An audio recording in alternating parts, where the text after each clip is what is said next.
নমস্কার বন্ধুরা, মমতা রান্না বান্নাতে আপনাদের সবাইকে স্বাগত। আপনারা সবাই কেমন আছেন? আশা করি ভালো আছেন। আজকের রেসিপিটি কি হতে চলেছে অবশ্যই থাম্বনেল দেখে বুঝতে পেরে গেছেন। হ্যাঁ, আজকে কোনো রকম বালি ছাড়া কিভাবে জলের ভাপে নরম তুলতুলে স্পঞ্জ কেক বাড়িতে খুব সহজে তৈরি করে নিতে পারবেন সেটাই আপনাদের সাথে শেয়ার করে নেব, তাও আবার মাত্র 30 মিনিটে। বাচ্চাদের টিফিনে এটি দিলে তারা চটপট খেয়ে নেবে। এটি এতটাই সুস্বাদু হয় এই কেকের রেসিপিটি না দেখলে বিশ্বাসই হবে না। তো চলুন ভিডিওটি শুরু করা যাক। তো প্রথমেই আমি একটি বড় হাঁড়ি নিয়েছি। এবার তার মধ্যে একটি স্ট্যান্ড দিয়ে আমি ওই স্ট্যান্ডের গায়ে অবধি লেগে থাকা অবধি আমি পরিমাণ মতো জল দিয়ে দিয়েছি। এবার ঢাকনা দিয়ে মিডিয়াম ফ্লেমে এটাকে বসিয়ে দিয়েছি। এবার একটি পাত্র নিয়েছি। এবার তার মধ্যে একটি চায়ের কাপ মেপে সবকিছু উপকরণ দেব। দেখুন, প্রথমে আমি হাফ কাপ পরিমাণ চিনি দিয়ে দিলাম। চিনির পরিমাপটা আপনারা কম বেশি করে নিতে পারেন। এবার ওই কাপ মেপেই আমি 1 কাপ পরিমাণ তরল দুধ দিয়ে দিলাম। এবার ওই কাপ মেপেই হাফ কাপ সাদা তেল দিয়ে দিলাম। এবার সবগুলো উপকরণকে ওই হ্যান্ড ব্লেন্ডারের সাহায্যে ভালো করে মিশিয়ে নেব। আপনাদের কাছে যদি এটি না থাকে তাহলে যে কোনো চামচের সাহায্যে এটি ভালো করে মিশিয়ে নিতে পারেন। এটি ততক্ষণ অবধি মিশিয়ে নেব যতক্ষণ না চিনিটা পুরোপুরিভাবে গলে না যায়। তো এখানে আমার 3 থেকে 5 মিনিট মতো এইভাবে করে নিয়েছি। তো এখানে চিনিটা গলে গেছে দেখুন। এবার এটাকে আমি সাইডে রেখে দেব। এবার অন্যদিকে একটি সিলভারের পাত্র নিয়েছি যার মধ্যে আমি কেকটি তৈরি করব। তো এতে আমি 1 চামচ পরিমাণ সাদা তেল দিয়ে দিয়েছি। এবার একটা ব্রাশের সাহায্যে তেলটিকে ভালোভাবে চারিদিকে আমি ব্রাশ করে নিয়েছি। এবার এর মধ্যে আমি 1 চামচ পরিমাণ ময়দা দিয়েছি।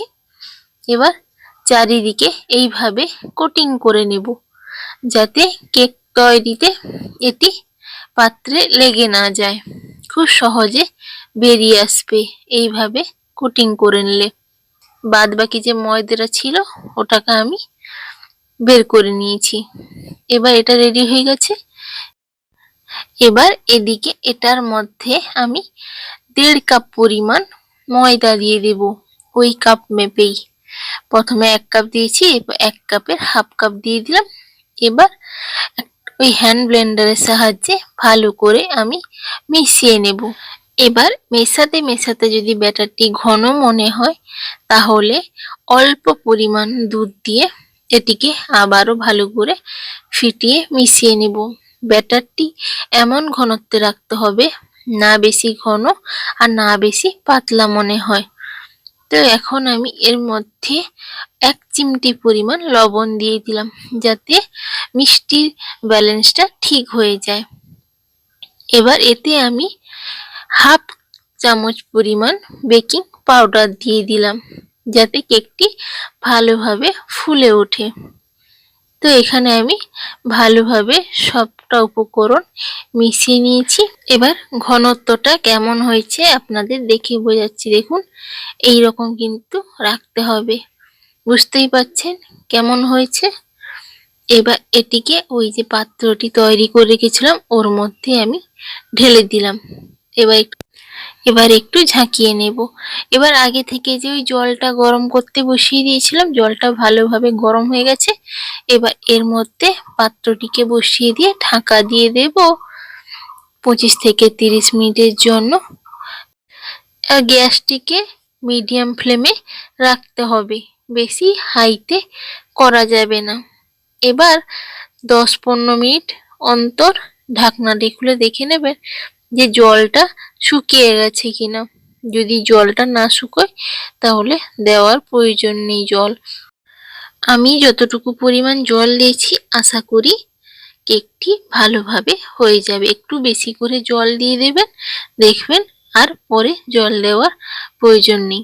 তো যারা যারা আমার চ্যানেলে নতুন আছো তারা অবশ্যই চ্যানেলটিকে সাবস্ক্রাইব করে নেবে। তো এখানে কথা বলতে বলতে আমার 30 মিনিট হয়ে গেছে। এবার ঢাকনাটি খুলে দেখে নিয়েছি, দেখুন কেকটা কতটা ফুলে উঠেছে। এবার কাঠি দিয়ে চেক করে নেবেন চারিদিকে, যাতে কেকটি কোনো কাঁচা না থেকে যায়। তো কেকটা কিন্তু পুরো ভালোভাবে হয়ে গেছে। এবার নামিয়ে ঠান্ডা করে নিচ্ছি। তো এখানে আমি ঠান্ডা করে নিয়েছি। এবার ছুরি দিয়ে এইভাবে চারিদিকে একটু কেটে নেবেন। দেখুন খুব সহজে বেরিয়ে এলো। কতটা নরম হয়েছে দেখুন, আর ধবধবে সাদা হয়েছে একদম।